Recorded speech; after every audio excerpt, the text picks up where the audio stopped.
పెద్దలందరూ కలిసి మళ్ళీ తాతయ్య గారిని అడుగుజాలు నడాలి తప్పదో అని నువ్వు రాజకీయాల్లో రావాలని అడిగారు. అయితే చూద్దాం, అవకాశం ఉన్నప్పుడు చూద్దాం అన్నాం.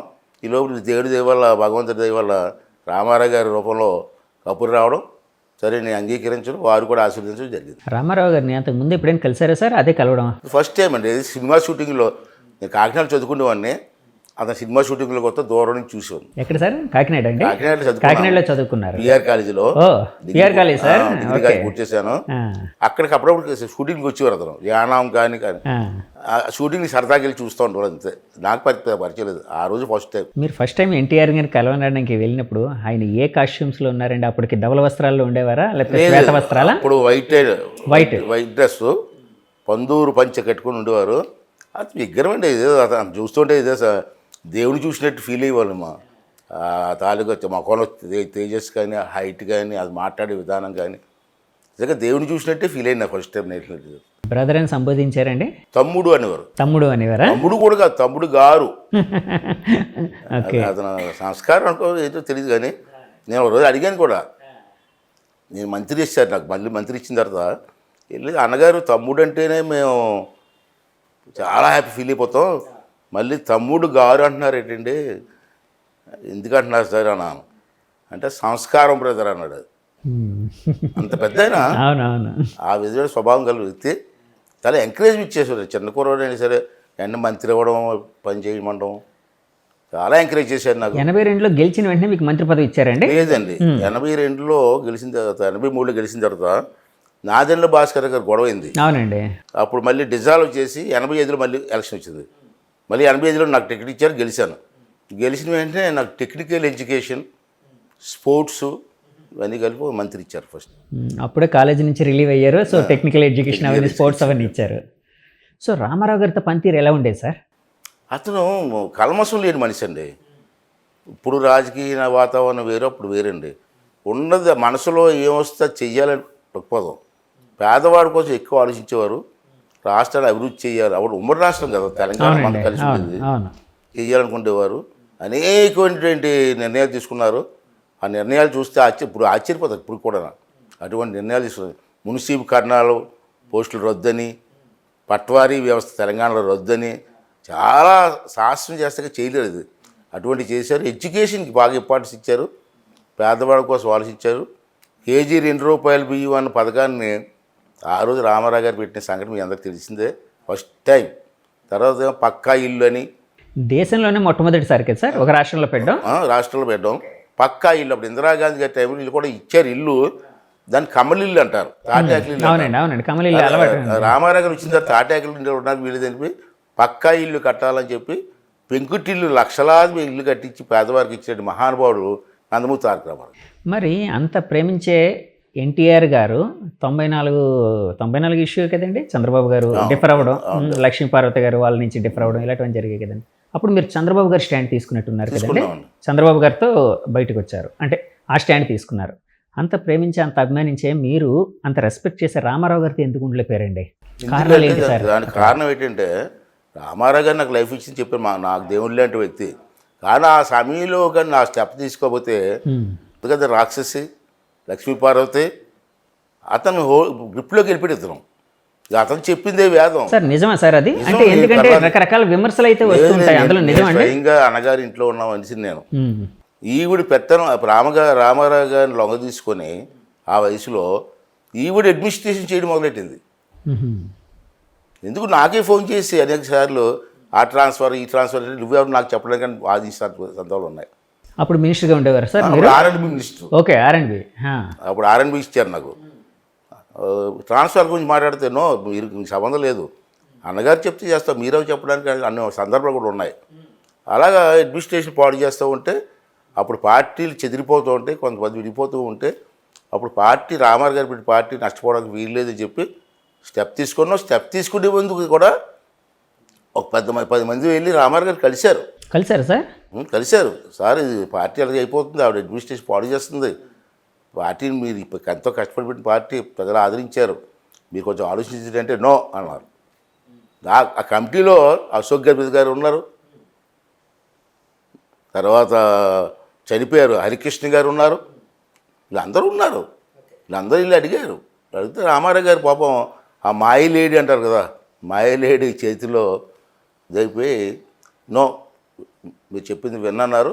అప్పుడు తప్పనిసరి పరిస్థితుల్లో మార్చవలసిన పరిస్థితి వచ్చింది. కానీ ఆ తర్వాత ఎప్పుడైనా మీరు బాధపడ్డ సందర్భం ఏదైనా ఉందా సార్? ఎందుకంటే రామారావు గారు మీకు లైఫ్ ఇచ్చిన ఆయన ఒక దేవుడు లాంటి వ్యక్తి అని అన్నారు కదండి.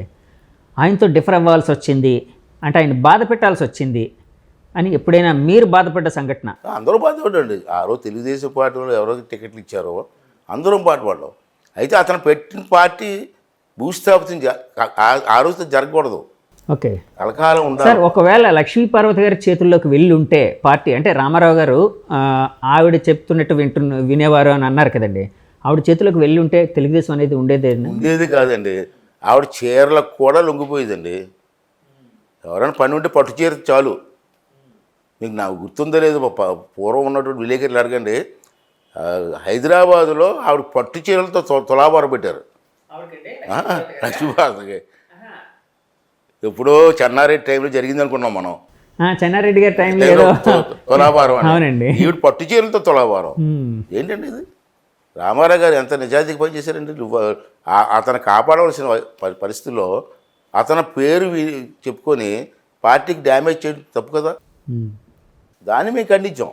తర్వాత అంటే మీరు డిఫర్ అయ్యి బయటకు వచ్చిన తర్వాత ఎప్పుడైనా అన్నగారిని రామారావు గారిని కలవడం జరిగిందా సార్? 2-3 సార్లు కలిశాను. అంటే మా ఇంట్లో మ్యారేజ్లు వెళ్ళినప్పుడు కానీ పాడినప్పుడు కానీ వెళ్ళినప్పుడు అలా తమ్ముడు బాగున్నారా, తమ్ముడు గారు బాగున్నారా, మా మిస్సెస్ అమ్మ అనేవారు, అమ్మ ఎలాగున్నారు, పిల్లలు అలాగా. అంటే తనతో డిఫర్ అయ్యారు మీరు, ఆయన్ని వదిలేసి వెళ్ళిపోయారనే కోపం ఎప్పుడు మీ మీద ప్రదర్శించలేదండి? అతని మనస్తత్వం నాకు తెలుసు కదా. కొన్నాళ్ళు పోయిన తర్వాత ఈవిడ మనస్తత్వం అతనికి అర్థమైపోయింది. అర్థమైపోయిన తర్వాత పార్టీని నిలబెట్టారని సంతోషపడ్డాడు అతను. నిజమా సార్? నేను మాట్లాడినప్పుడు తెలిసిపోతుంది కదా అతనితో, లేకపోతే లోపలికి రానిస్తాను నన్ను, బయటకు పోవండు. అదే అండి, అదే అవును, నేను అదే అడుగుతున్నాను సార్. కూర్చోబెట్టి అందరూ బాగున్నారు, ఎలాగున్నారు, జాగ్రత్త చేయండి, పార్టీని కాపాడండి చెప్పిన సందర్భాలు కూడా ఉన్నాయి. చంద్రబాబు నాయుడు గారి కోసం అడిగారా సార్? అడిగారండి, ఎలా ఉన్నారు ఏంటి, పార్టీ ఎలా ఉంది? మా పిల్లల గురించి అండి, మా కుటుంబ సభ్యుల గురించి అందరూ అడిగి పార్టీని కాపాడండి, అదే పార్టీ కోసం కూడా ఆయన పార్టీ జాగ్రత్త తీసుకెళ్ళండి, ఇక్కడ ప్రజలు పేదవాళ్ళ గురించి ఆలోచించండి చెప్పి. మరి ఆయన ఏ కోపంతో అంటే ఇప్పుడు వైసీపీ వాళ్ళు ఇప్పటికి కూడా అంటే ఎప్పటి నుంచో కాంగ్రెస్ వాళ్ళు ఉపయోగించారు, తర్వాత వైసీపీ వాళ్ళు కూడా ఉపయోగిస్తున్నారు. ఎన్టీఆర్ గారు అప్పట్లో ఒక జామాత దశమగ్రహ అంటే అల్లుడు 10వ గ్రహం ఇలాగని ఒక దశమగ్రహం అన్నట్టు ఇలాగని ఒక క్యాసెట్ రోడ్ చేశారని, లేకపోతే ఆయన స్పీచెస్ ఇచ్చారని, అంటే చంద్రబాబు నాయుడు గారికి తను వదిలేసిన వాళ్ళకి వ్యతిరేకంగా ముఖ్యంగా చంద్రబాబు నాయుడు గారిని తిడుతూ దాన్ని ఇప్పటికీ వైసీపీ వాళ్ళు ఇప్పటికి కూడా ఉపయోగిస్తూ ఉంటారు సార్. ఇప్పుడు చేతకాని నాయకులు చేస్తారండి. ఆ రోజు కోపంలో ఎన్టీ రామారావు గారు ఒక క్యాసెట్ రిలీజ్ చేయడం కరెక్టే, ప్రెస్లో మాట్లాడారు. ఓకే ఓకే, అది ఇమీడియట్గా విడిపోయిన తర్వాత మాట్లాడిందా సార్? అన్నీ విడిపోయిన తర్వాత ఆ బాధలో అన్నారు, చంద్రబాబు నాయుడు గారు నాకు ద్రోహం చేశారు, నన్ను నమ్ముకున్న తమ్ముళ్ళు అందరూ నన్ను ద్రోహం చేశారు క్యాసెట్ మాట్లాడారు. తర్వాత రిలైజ్ అయిన తర్వాత పార్టీ బాగా జరుగుతుంది అన్నటువంటి పరిస్థితులు కూడా ఉన్నాయి. కాకపోతే ఇప్పుడు రాజకీయంగా వీళ్ళు డైరెక్ట్గా నీ పార్టీ ఏం చేసిందో అడిగి ఓట్లు అడగాలి తప్పించి ఎన్టీ రామారావు గారు మాట్లాడి క్యాష్ చేసి ఎన్టీ రామారావు గారు చంపేసిన తెలుగుదేశం వాళ్ళే మేము చెబుతామండి. పార్టీ స్థాపించిన వ్యక్తి మా అందరికీ కూడా గౌరవం ఇచ్చి ఒక ఉన్నతమైన స్థానంలో పెట్టిన వ్యక్తి, అతను ఎందుకు మోసం చేస్తాం? అతను పెట్టిన పార్టీ అతను లేకపోయినా 40 సంవత్సరాల నుంచి ఎన్ని కష్టాలు వచ్చి ముందుకు తీసుకెళ్తామంటే ఎందుకు తీసుకెళ్తున్నాం? Because of NT Rama Rao. ఈరోజు కూడా ఎన్టీ రామారావు గురించి మాట్లాడతాం మేము. రామారావు గారు పెట్టిన పార్టీ పేదల పార్టీ, ఆ పార్టీకి గౌరవించండి, ఓటేని ఎందుకు కొడుతున్నాం? అతని మీద గౌరవం మాకు, విశ్వాసం మాకు. ఇప్పుడు బతుకున్నంత కాలం అతనికి ఉంటుంది మాకు. ఫస్ట్ మాట్లాడింది అతని గురించి, అతనితో స్టార్ట్ చేస్తాం మేము ఏ మీటింగ్ అయినా. ఇవన్నీ ఏదో పొలిటికల్గా వీళ్ళు డైరెక్ట్గా అడగలేక, ఓట్లు అడగలేక ఇలా చేసాడు అలా చేసాడు అని మాట్లాడతారు తప్పించి, మరి జగన్మోహన్ రెడ్డి చేసాడండి. అతను ఓట్ల కోసం సొంత బాబాయిని చంపుకోలేదా? ఇన్ని వ్యాసాలు వేయలేదా? ఏం మాట్లాడతారు? అతను సిద్ధాంతాల గురించి మాట్లాడాలా? ఏదో లేనిపోని కల్పించి ఓటు సంపాదించడం రాజకీయ పార్టీ లక్షణం కాదు, అది నాయకత్వం వహించవలసిన అవసరం కూడా లేదు సార్. ఇప్పుడు పాత తరం రాజకీయాలను పక్కన పెడితే ఇప్పుడుండే కాంటెంపరీ రాజకీయాల విషయాలకు వస్తే ఇప్పుడు ఎలా ఉంది సార్ రాజకీయం అనేది? ఎందుకంటే మీరు పాత తరాన్ని చూసారు, ఇప్పుడు తరాన్ని కూడా రిప్రజెంట్ చేస్తూ ఉన్నారు. సో ఎలా అనిపిస్తుంది మీకు రాజకీయం మీద? అంటే అప్పుడు రాజకీయాలకు ఇప్పుడు రాజకీయాలకు చాలా తేడా వచ్చిందండి. ఇవాళ ఏంటంటే రాష్ట్రం గురించి ప్రజల సంక్షేమం గురించి ఆలోచించే నాయకులు కరువైపోయారు. ఇవాళ ఎందుకు కరువైపోయారు అంటే నేను ప్రజలు కూడా అంటున్నాను, మ్మ్. మీకు కావాల్సిన నాయకుడిని, మీకోసం ఆలోచించే నాయకుడిని, రాష్ట్ర కోసం ఆలోచించే నాయకుడిని, రాష్ట్ర అభివృద్ధి కోసం ఆలోచించే నాయకుడిని ఎన్నుకోవాలి తప్పించి పనికిమాలిన వాళ్ళందరికీ ఓట్లు వేసేసి ఇవాళ రాష్ట్రం అలాగైపోయింది అలాగైపోయింది అని చెప్పి గుండ్లు బాధ కూడా సుఖమేంటి మీకు? మరి ఆ రోజు జగన్మోహన్ రెడ్డి ఏదో మాయ మాటలు చెప్తే నమ్మేసి ఓట్లు వేశారు. ఇవాళ అదే ప్రజలు మీ గ్రామాలు వెళ్తూ ఉంటే గ్రామాల్లో రోడ్లు లేవండి, ఎక్కడ చూసిన కన్నాలు రోడ్లేని కన్నాలే, ఏ సంక్షేమం లేదని మాట్లాడుతున్నారు. మరి ఆ రోజు మీ మాటలు నమ్మి ఓట్లు వేసారు, ఇవాళ అది మొత్తం రాష్ట్రాన్ని దోషించుకున్నాడు. ఇప్పుడు మనం ఏం చేయగలం? మళ్ళీ రేపు వచ్చే ఎలక్షన్లో మీరందరూ కూడా కళ్ళు తెరిచి మీకు సరైన నాయకుడు, రాష్ట్రాన్ని బాగు చేసే నాయకుడు, నష్టపోయిన రాష్ట్రాన్ని మళ్ళీ అభివృద్ధి ఎలా చేయాలి, మన పిల్లల భవిష్యత్తుని ఆలోచించేటువంటి పరిస్థితి వస్తే రాష్ట్రం బాగుపడుతుంది. అందుకే మనం ఓటేస్తే కళ్ళు మూసుకొని ఓట్లేస్తే ఇగో ఇటువంటి దుర్మార్గులు వస్తారు, రాజ్యం వెళ్తారు. ఇప్పుడు అటువంటి దుర్మార్గులు రాజ్యం వెళ్తే రాష్ట్రం ఏం బాగుపడుతుంది? అంచేత పబ్లిక్ కూడా ఆలోచించవలసిన అవసరం ఉందని చెప్పి నా భావన. సార్ కానీ ఇప్పుడు చాలామంది ఎనలిస్టులు లేకపోతే ప్రజల్లో కూడా ఒక భావన అయితే ఉందండి. అంటే ప్రతీకార రాజకీయాలు, ప్రతీకారం తీర్చుకోవడమే రాజకీయంగా, అంటే ఈ పార్టీ ఆ పార్టీ అని కదా, నేను ఏ పార్టీని మెన్షన్ చేయట్లేదు, మామూలు జనరల్గా ఉండే ఒపీనియన్ మాత్రమే చెప్తూ ఉన్నానండి.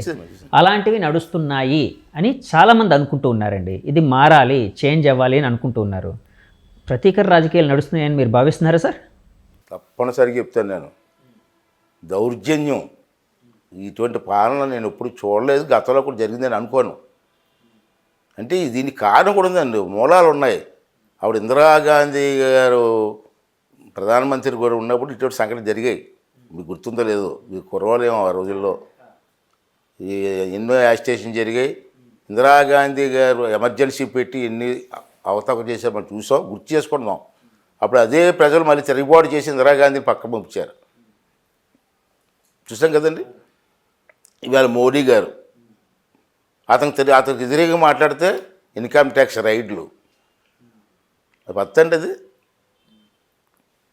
ఇప్పుడు ఈ జగన్మోహన్ రెడ్డి అతను చేసినటువంటి అవినీతి గురించి మాట్లాడితే కేసులు, ఇవాళ నా మీద 15 కేసులు పెట్టాడు.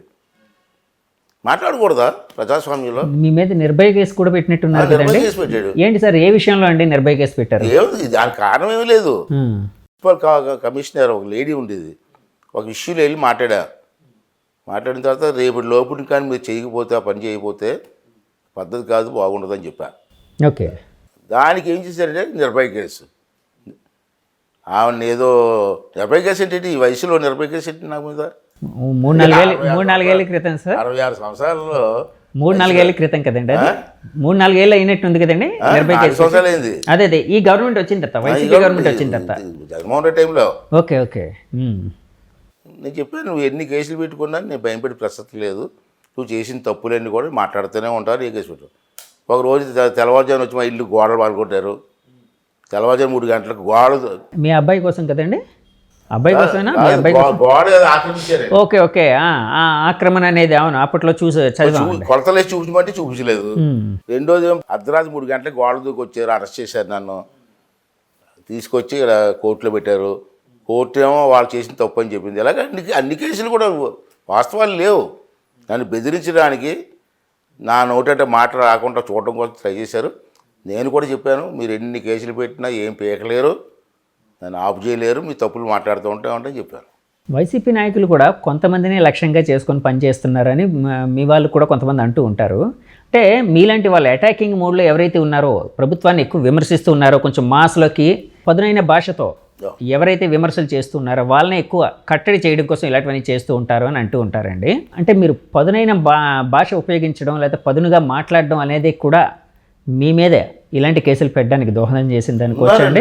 నేను ఒక్కనే కాదు, అప్పుడు ఏంటంటే ఎవరో మాట్లాడలేని పరిస్థితుల్లో నాతో పాటు ఒక 20 మంది, అచ్చెన్నాయుడు గారు కానీ, రామ్మోహన్ నాయుడు గారు కానీ, అశోక్ గజపతి గారు కానీ, ఇక్కడ ఇటువంటి వాళ్ళు నేను కానీ, ఇక్కడ ఇలా ముందుకు వెళ్తే గుంటూరు జిల్లాలో కొంతమంది ఉన్నారు, వీళ్ళందరూ కూడా మాట్లాడుతూ ఉంటే వీళ్ళందరి మీద కూడా అటాక్ ద్వారా వెళ్ళారు, కేసులు పెట్టారు, కొంతమంది జైల్లో పెట్టారు. అచ్చెన్నాయుడు గారు జైల్లో పెట్టేశారు కదా.